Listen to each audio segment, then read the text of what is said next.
Hello, I'm going to talk about some strategy for the Cave Filth faction.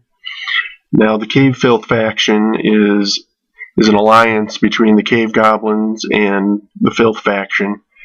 The lore says that the Filth have subjugated the Cave Goblins, so this is kind of an interesting alliance faction in that it feels a lot more Filth based than Cave Goblin. But there are some occurrences where it does have some cave goblin flavor. An overview of the faction, or of what the strategy for the faction is that the Cave Filth are going to be using something called a prison pile, and they're going to manipulate it to their best ability to imprison enemy units and use them for their benefit. Again, this is a Filth faction, so it still uses the mutation mechanic where you can mutate common units, make them into more powerful units. So that carries over from the Filth. Okay, so now I'm going to get started talking about the Warden. The Warden is the summoner of the Cave Filth. He is the big man on campus, 9 life points, 1 attack, and ranged. It's very interesting, unique stat line. The 9 life is great, of course. The 1 attack value is definitely more restricting, or it is more of a negative than I initially thought it would be. Like I thought, like, who cares about 1 attack when you have 9 life? But it actually is quite a big deal. Like when you're trying to fight off units. You can't really reliably do that, so that is pretty bad. But again, 9 life is awesome. He has the Ruthless Tyrant ability. Whenever a common unit is destroyed by an attack from a unit you control, instead of placing it in your magic pile, you can place it in your prison pile. And before you summon him, before your summon phase, you may choose 1 card in your prison pile and place it on top of your magic pile. So this is a pretty interesting ability he has. It's really hard. Well, I guess it gets easier with practice, but it's kind of difficult knowing when you should use his ability to put a unit into the magic pile, or should you use it to put it in the prison pile. And yeah, you kind of need to get some practice in before it'll become clear when it's best to use it for which. In practice, I think I use it a little over half the time, probably closer to 2/3 of the time. I put a common unit in the magic pile, but it depends on your play style, how many, what champions you're running, because a lot of his champions use prisoners, need to spend them. It also depends how much you rely on his events, which can use prisoners.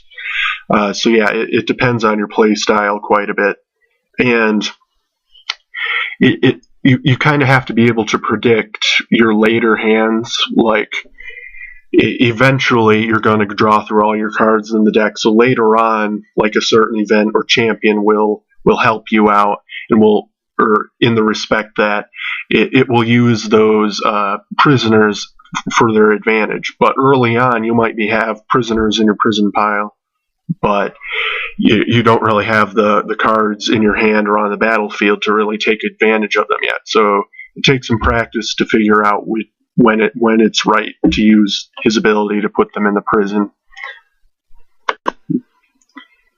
His first common unit is called the Prisoner.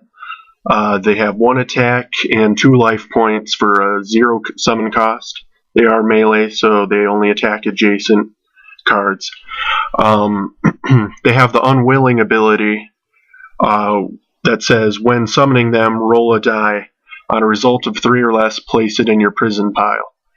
So, again, 1 attack, 2 life points for 0 summon cost is a very good deal. But it comes with a slight negative ability. Now, this ability fills your prison pile, which can be used in many ways. So in some cases, this can be a positive. The downside is that because when you summon him, you're not sure if he's going to prison or if he's staying on the battlefield. It's kind of hard to predict a strategy of what you're going to do with him. It's kind of unreliable, and you have to be flexible. You have to be prepared for both scenarios of if you summon him, what are you going to do with him? If he doesn't make it onto the battlefield, what are you going to do with him? You have to be covered in both cases.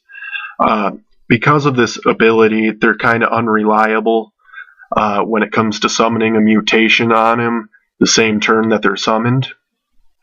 So that makes being reliant on mutations kind of hard. And overall, I would say he's not as reliant on mutants as the Demagogue, the Filth summoner, is. It is also worth noting that they're considered a cave goblin unit, and they have a summon cost of 0. So it can be used with a lot of cave goblin events and abilities. But you got to be prepared for, in the cave goblin deck, that they might not make it onto the field. So you have to be prepared for use for them if they don't make it onto the field. And a couple champions, or rather 3 champions we'll talk about later, can benefit from these being in the prison pile. So there might be some cases where in a Filth or a cave goblin deck you could include these guys, and if they go to the prison pile, they're not a complete waste. His next common is the Taskmaster, and it has 1 attack, 3 life points, and a summon cost of 2, and is also melee. It has the whip ability, so in that ability states, instead of moving with him during your movement phase, you may add 1 wound marker to a common unit you control that is adjacent to him, move that unit up to 2 spaces, and if that unit is a prisoner, add 1 to its attack value until the end of its turn. Whip cannot be used on another Taskmaster. Yeah, so there's a lot of cool movement tricks you can play with this. It has, of course, great synergy with the prisoner because they get an attack boost out of it. So then you're getting, it goes from being a 1 attack, 2 life point unit for 0 summon cost to being a 2 attack, 1 life point unit for 0 summon cost, which is also good. And yep, that's a great thing. It also works well with the Corpulent mutant from the Demagogue deck, where that unit can potentially ignore the wound, so it can get the free movement and possibly not take a wound from it. And again, I think it's pretty advantageous to get the Corpulent mutant into a good position, because once it's in a good position, you can mutate it into something else and have a high attack mutant deep in enemy territory. It also works well with the Bestial mutant. It could potentially move 6 spaces in a turn. So it's very good with this for assassination style play. The key here is that it exchanges its movement so that another unit can move. So again, you still are it's not like you're getting an extra movement because it counts against your movement limit, but you can move a certain unit basically twice in a turn, so that's very useful. Again, very good for aggression. It's just good for putting units in advantageous positions, whether it be offensively or defensively. Occasionally, this whip is good for getting a unit into a good defensive position, but in general, that's not how you're going to want to use it, because if you're using it in that regard, that's kind of just a losing position to be in. You're intentionally wounding a unit and retreating into a defensive formation. So that's probably not the best way to approach it, but occasionally could be useful in a defensive formation or purpose. The whip also has some synergy with the winged mutant from the demagogue deck, because then you could move 2 spaces through a wall, and then you could potentially move 3 more spaces, so up to 5 spaces in one turn through walls or other units, so that's great as well. An additional way that the whip ability can be used is so that you can use it to wound units with 1 life point left to deny your opponent the magic, which is a pretty great thing to do. Another thing that they're good with is you can include oaths in your deck, or I guess include the Taskmaster in a deck that has oaths, a Cave Goblin deck. It works with them pretty well. You can wound them to bring them up to 2 wounds and enrage them so they get the attack bonus, which is pretty cool. Yeah, it's often worth it to intentionally wound your own oath if it has a good enough target with that 3 attack, and especially if it's able to attack twice in that turn, which there's a certain event in Frick's deck that lets you do it. It might be Join the Horde, but yeah, whip can potentially be useful with oaths or for destroying your own units to deny your opponent that magic. His first event is called Subjugation, and it lets you choose up to 3 common units in your discard pile and place them on top of your prison pile. Now, along with prisoners, their unwilling ability, this is the main way to fill your prison pile in the game. Yeah, this is a great event. I don't build it very often. It helps fill your prison pile, which is useful in so many ways, as will later be discussed. That and just helps you in pretty much every facet of the Warden's strategy. So it's often worth keeping this in your hand, even if you draw it early, don't have anything in your discard pile yet. I'll usually keep it in my hand, let it clog it anyway, because it's just that good. I guess on rare occasions, like if you draw 2 at once early in the game, you might want to build one. But again, it's just too good to pass up. It's arguably his best event, but I think I'm going to say the Enlist event narrowly edges this out. There's not really much to say about this one strategically. It just fills up your prison pile. That's kind of all about there is to this one. The next event is called Overwork. And this is a really cool event, a really fun event to play. It says you choose a common unit that you control, and then you move it up to 2 spaces and attack with it if able. And then you add 1 to the unit's attack value during that attack. Then after that attack, or if no attack was made, it goes into your prison pile, and any cards under it would go into your discard pile if there are any cards under it. Yeah, this is a really cool event. It lets you get in basically an additional attack in your event phase, so you can still attack 3 times during your attack phase. And then if you use Cave Goblin fighters in this deck, you can get more after your attack phase. There's also a champion that lets you do that, so you could potentially stack up a lot of attacks here. It also, because the unit goes into your prison pile, you were getting another unit into your prison pile, which is great. Helps you, but it also denies your opponent the magic from that unit, which is, I think, just as big of a reason to use this event as the additional attack you get from this event. This is probably the Warden's best way to deny magic to your opponent when it comes to mutations. So you can take a wounded mutation that's almost dead, your opponent's going to kill it the next turn, get 2 or more magic from it. But instead, you can get one last attack with them with an additional attack die, and then deny them the magic, which is great. And then you have 1 more unit in your prison pile, which is great as well. There is some synergy here with the Spew Mutant. The Spew Mutant from the Filth faction deck says if you do at least 2 wounds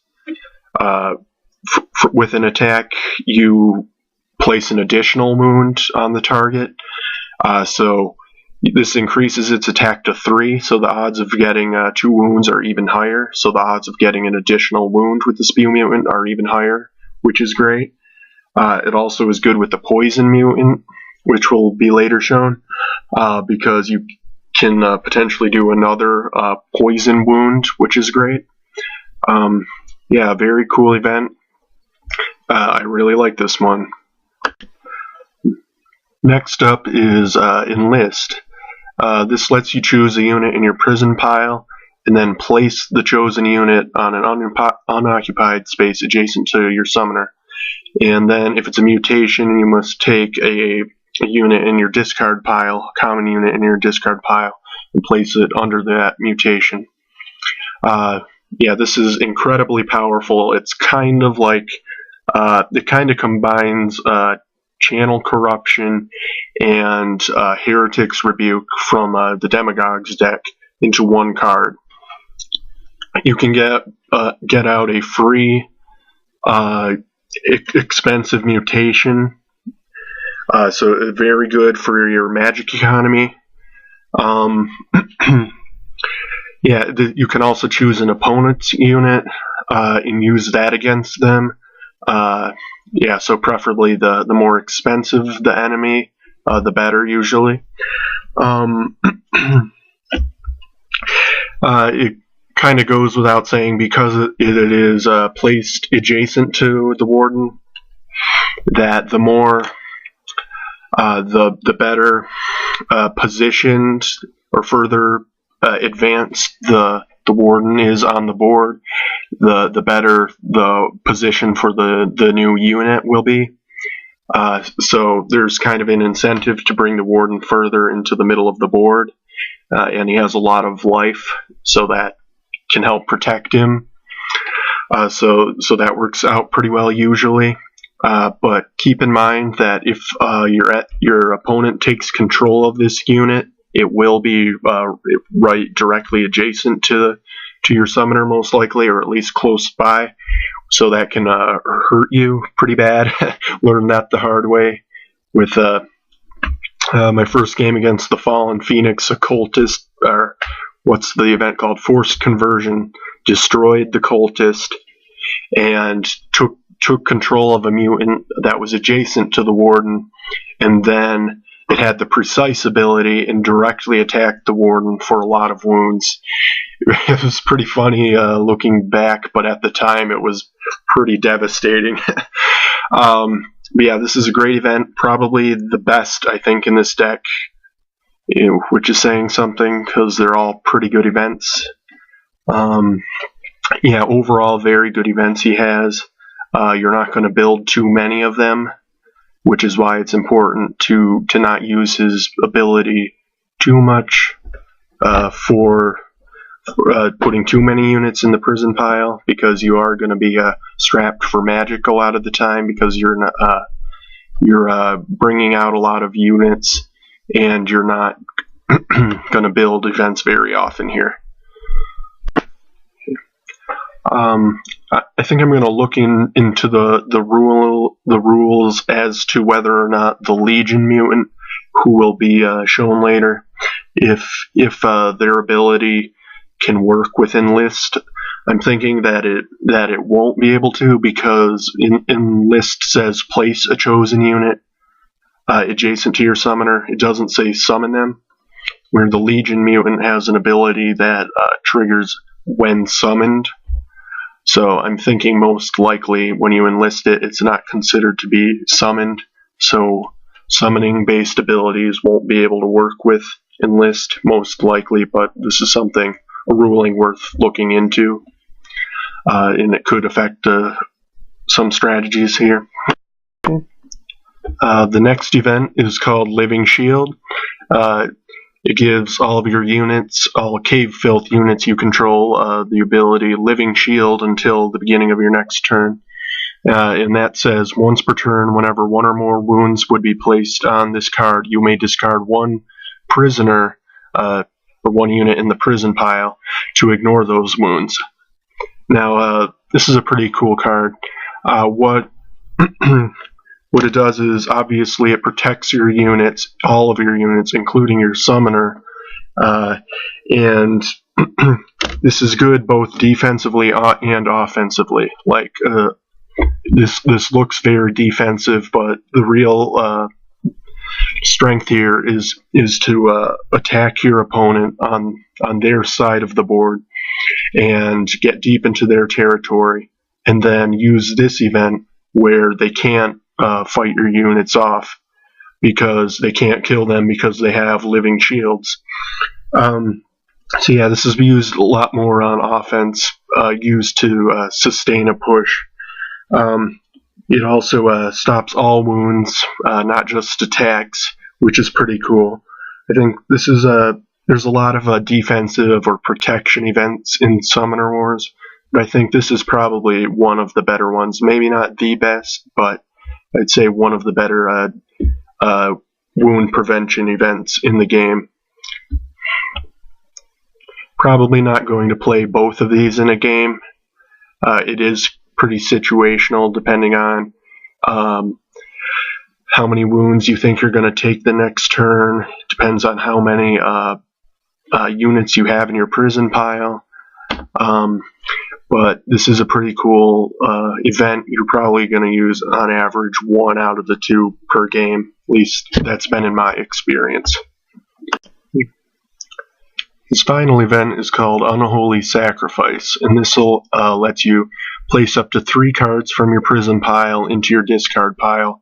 And for each card placed in your discard pile in this way, you can choose a common or champion unit on the battlefield. The same unit cannot be chosen twice, and then you place 1 wound marker on each chosen unit. Now, you can choose your own units, and maybe on rare occasions this can be useful in that way, but for the most part this is to use on enemy commons and champions. Now, direct damage is always good.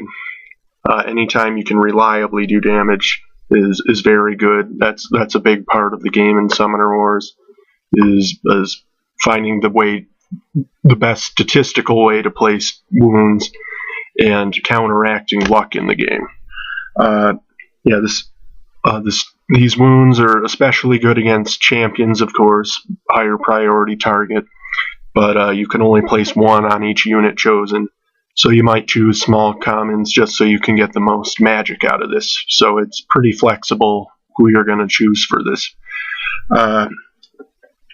Now, the value of this card gets better the more wounds you place, because if you consider a unit in the prison pile as a magic point, which it pretty much is, then you can think of it as being, you spend the event card plus a prisoner if you're just doing 1 wound, so basically 2 magic to get 1 wound. Or you can spend 2 prisoners and the event, so you're getting I'm sorry.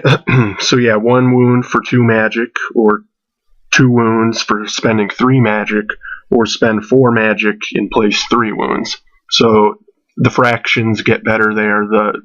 You do get better value if you do spend all 3 and get 4 wounds out of it.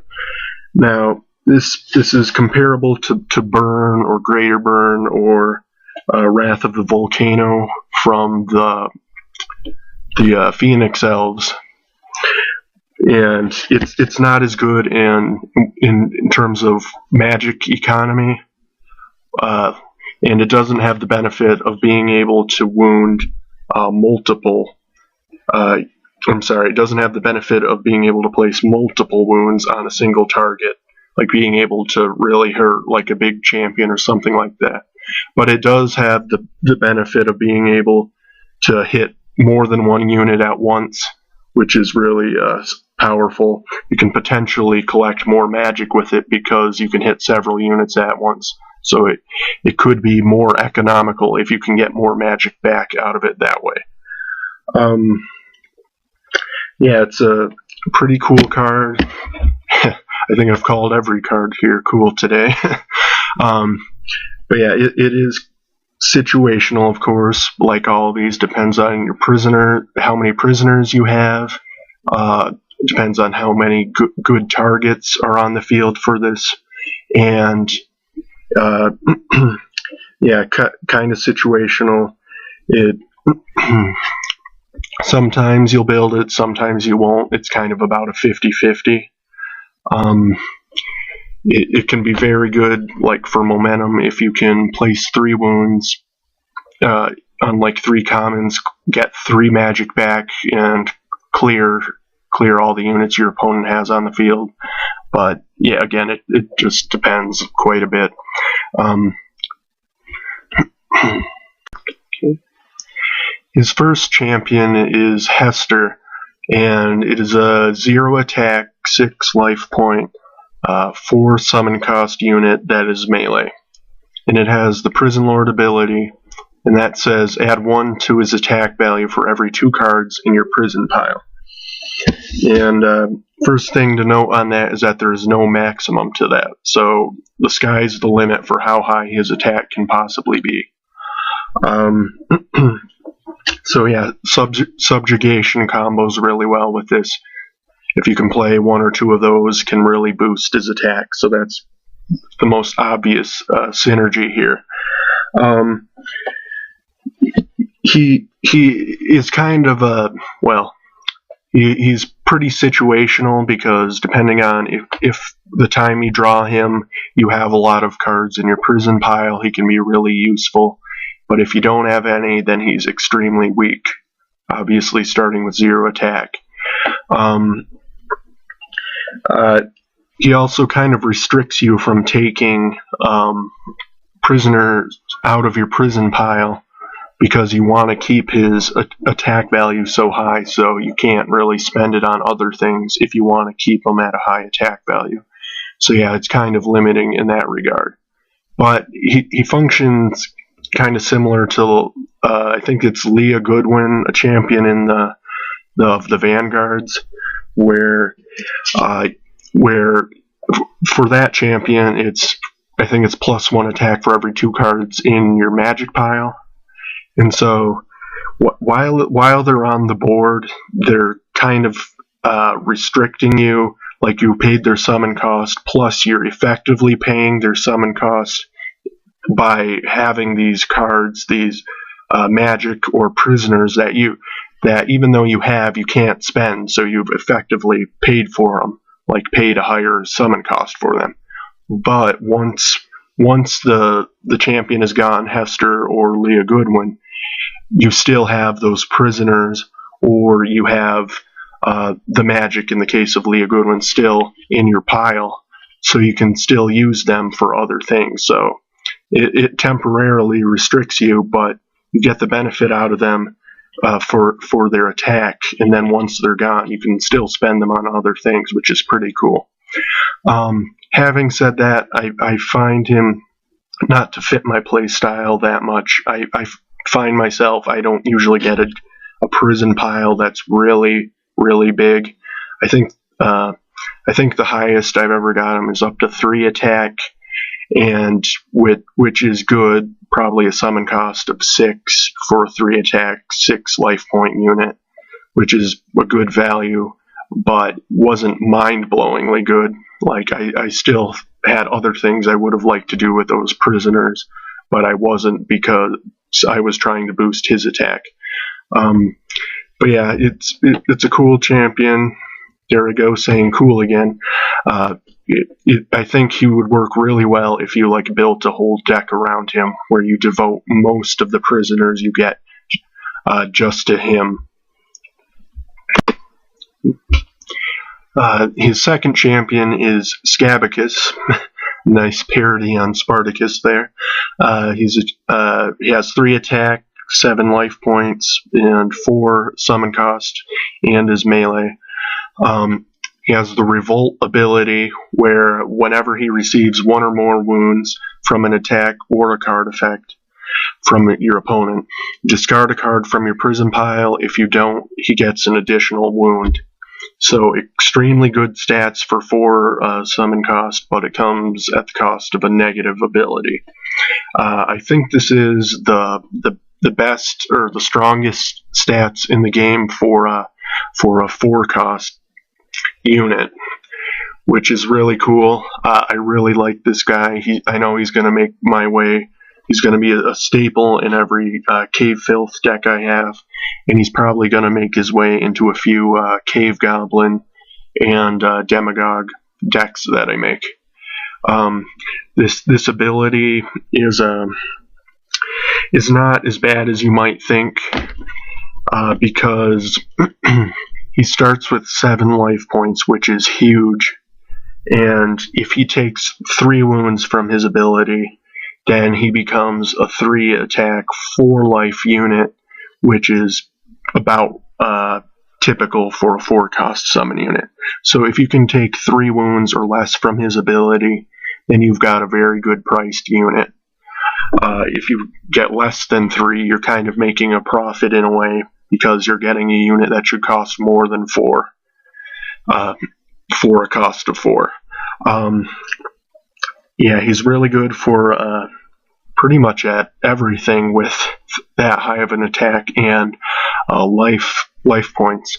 But I especially like him for a cheap offensive push onto summoner side, or my opponent's side of the field.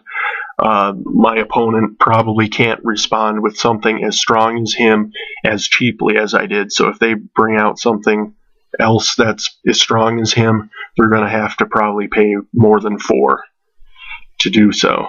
Yeah, he's very good, especially early. Like if you can summon him like on your second turn for only 4 magic, so it's feasible to do so. I've done it a couple times.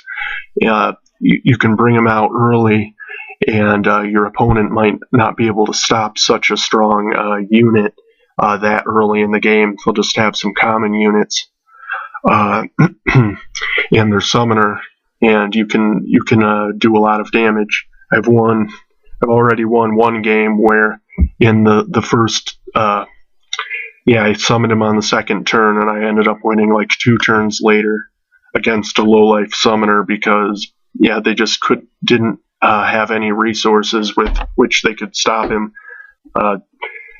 Couldn't afford a champion just yet, at least not a champion who was strong enough to stop him. So again, a great card, my favorite of the 3 Cave Filth champions, maybe one of my favorite in the game. Scabicus also has some nice synergy with the Living Shield event, because in addition to preventing the wounds that he would normally receive from an attack, it also prevents an additional wound from his ability. So it works really well there, and since you're probably going to be using him on offense anyway, it's just a natural match for him to work with Living Shield. His third and final champion is called the Soul Eater, which looks like a mutated version of the Eater from the Cave Goblins. He has 3 attack, 8 life points, is melee, and has a summon cost of 6. So again, very good stats for his summon cost, which is kind of a recurring theme with all 3 of these champions, is that they're kind of underpriced for what they do. But you have to be able to play them just right. You have to be able to manipulate your prison pile to compensate for the downside of their abilities. Its ability is Feed Its Souls, so at the end of your attack phase, destroy a common unit next to him, If you can't, you must discard one card from your prison pile or discard the Soul Eater.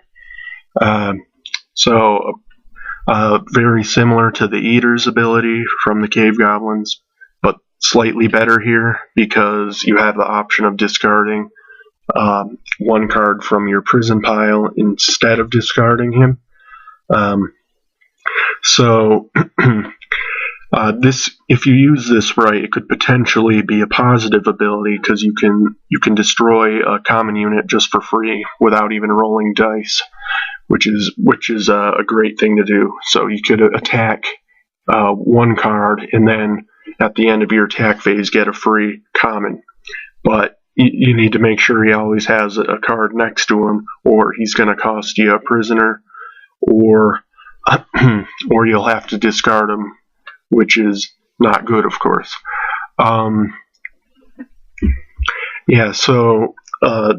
This is a very powerful champion. Again, kind of like Hester, I could see people building a deck just around filling up their prison so that they could have this guy around for a long time and get a lot of mileage out of him.